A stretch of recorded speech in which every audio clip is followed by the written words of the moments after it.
சட்டமன்ற தேர்தலுக்கான தேர்தல் பரப்புரையை தமிழகம் எங்கும் சுத்தி வந்தோம். எல்லா இடத்திலும் எங்கள் கட்சியினுடைய வேட்பாளருக்கு வாக்கு கேட்டு இங்கே எங்கள் அண்ணனுக்கு வாக்கு கேட்கிற ஒரு வாய்ப்பு. தமிழ்நாடு சட்டசபையில் 1952 தொடங்கி யாரெல்லாம் சட்டமன்றத்தில் இருந்திருக்கிறார்கள், அந்த சட்டமன்ற உறுப்பினர்கள் யார் மக்கள் பணத்தை ஒரு காசு கூட எடுக்கல அப்படிங்கிற பட்டியலை நானும் ஹிமாயினும் உட்கார்ந்து போட்டோம். இந்த சட்டமன்ற உறுப்பினர் மக்கள் காசை எடுத்ததே இல்ல, மக்களுக்காக பேசியிருக்காரு. ஒரு 10 எடுப்போம். ஏன்னா 1952 2022 2400 பேர் ஆயிருக்காங்க. சரி, 2400 10ங்கிறது ஒரு விழுக்காடு கூட இல்ல எடுத்தோம். நான் முதல்ல சொன்னேன், நம்ம தாத்தா முத்துராமலிங்க தேவர்ன மக்கள் பணத்தை எடுக்காத ஒரு தலைவன் அவரு.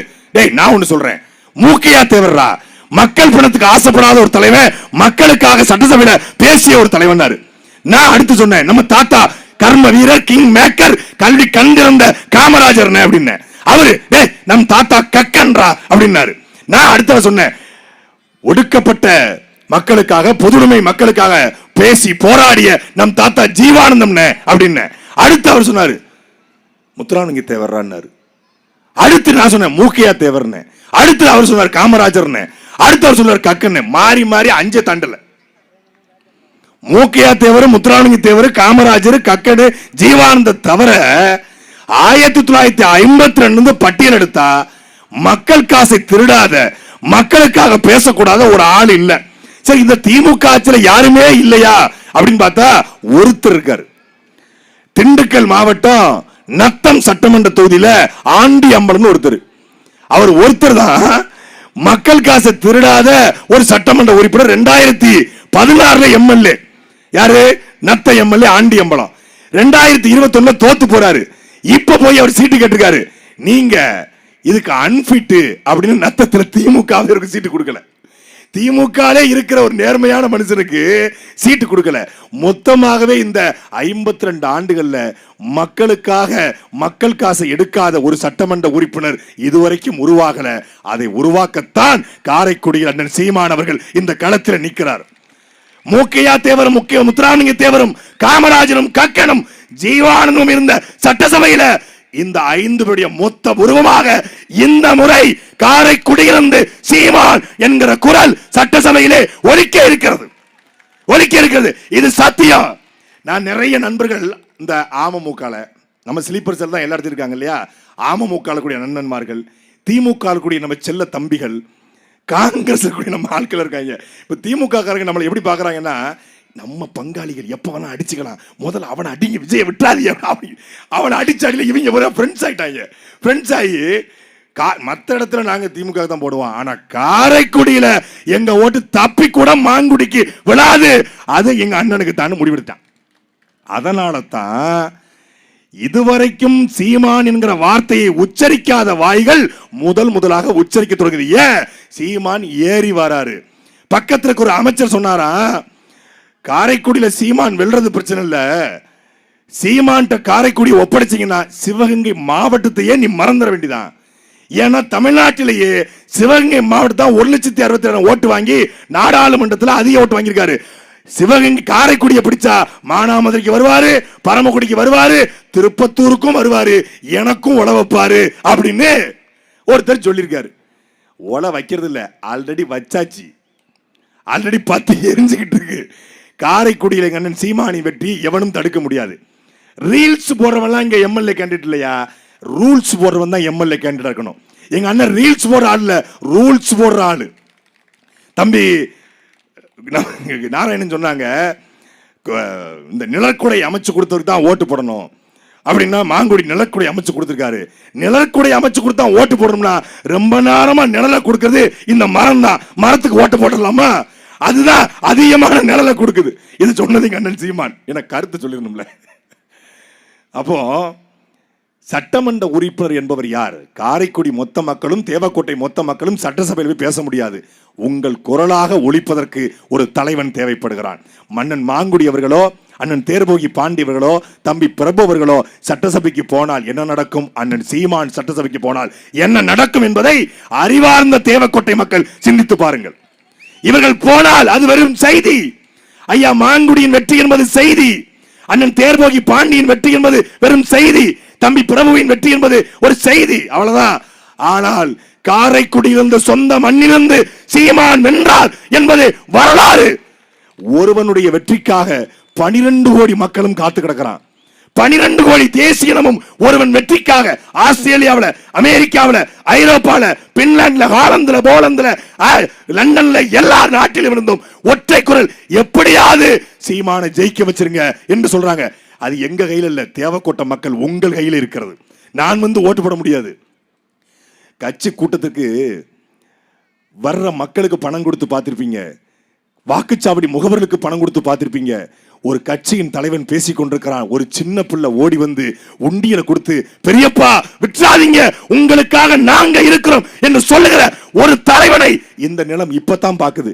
திரள் நிதி என்று கிண்டல் பண்ணா ஒரு ஐடி ஊழியன் அண்ணன் சீமான் பேசிக் கொண்டிருக்கிறார், வண்டியை ஓரமா நிப்பாட்டுறான், பாக்கெட்ல கையை விட்டு 5000 ரூபாய் பணத்தை எடுத்து, அண்ணா நாங்க இருக்கோம் நீ விற்றாத என்று கேட்டா அவர் விட மாட்டாரு.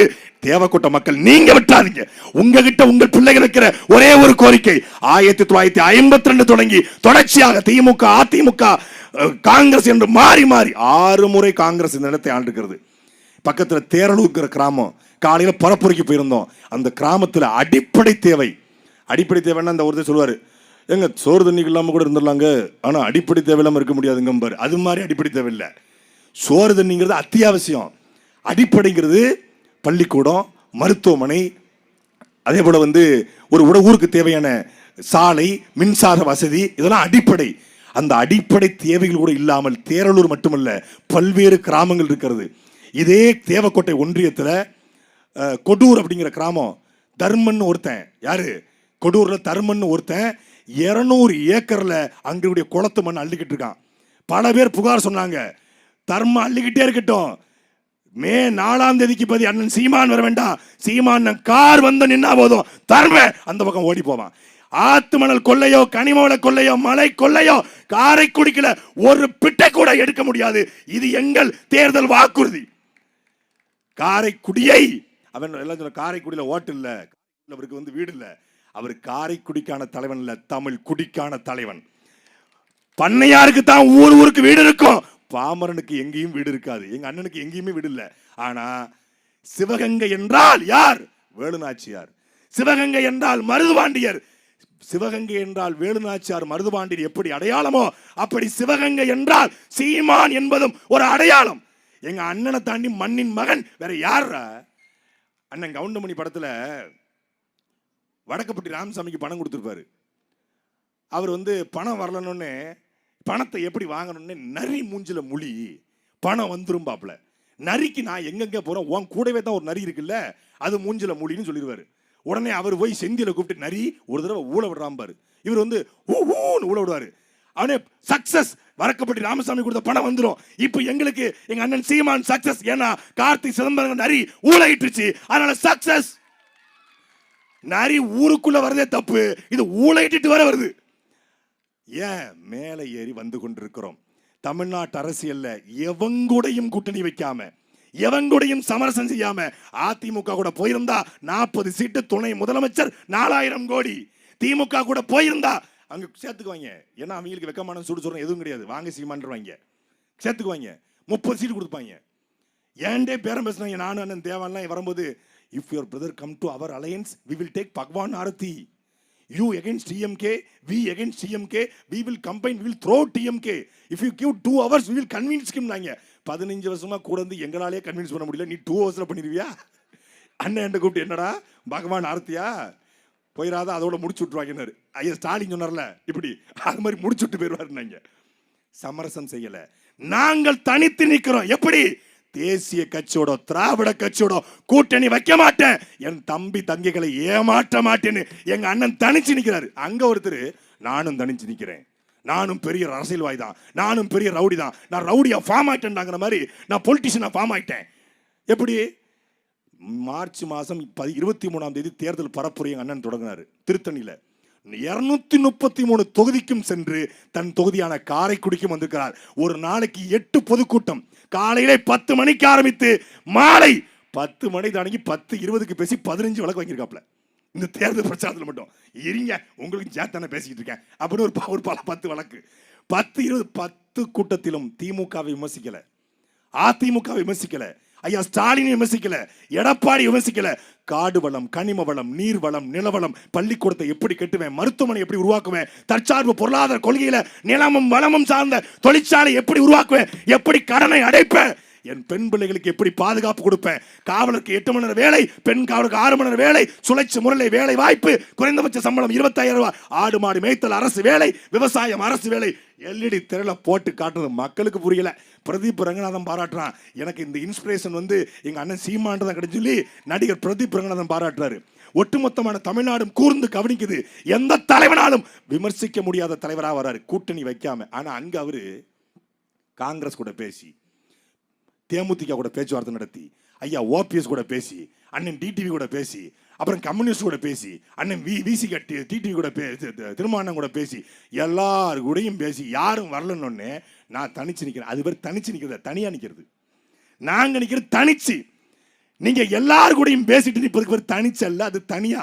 ஒரு பாட்டு உண்டு, என்ன மானம் உள்ள பொண்ணு இன்னும் மதுரையில கேட்டாக, அந்த மன்னார்குடியில் கேட்டாகங்கிற மாதிரி, என்ன பக்கா மாசு கட்சி இன்னு பாஜக கேட்டாக, என்ன பாடையில ஏத்த பார்த்தாக, என்ன அம்சமான கட்சி இன்னு அதிமுக கேட்டாக, அந்த அமமுக கேட்டாக, சீர்சனத்தியோட வந்து சின்னம்மாவும் கேட்டாக, அந்த சின்னையாவும் கேட்டாக, வீணா போன கட்சி இன்னு விசிகால கேட்டாக, என்ன வீணடிக்க பார்த்தாக, கருவருக்கும் கட்சி இன்னு காங்கிரஸில் கேட்டாக, அந்த கம்யூனிஸ்டிலும் கேட்டாக, மட்டமான கட்சி இன்னு மதிமுகவில் கேட்டாக, என் மானத்தை கெடுக்க பார்த்தாக, எல்லாம் வரும்னு காத்திருந்தேன் பனையூரில், ஏன் ஆதவ் உன்னால தனிச்சு நிக்கே முன்னால, என்ன பக்காமாசு கட்சி இன்னு பாஜக கேட்டாக, என்ன பாடையிலத்தை பார்த்தாங்கன்னு எல்லாரு கூடயும் பேசி,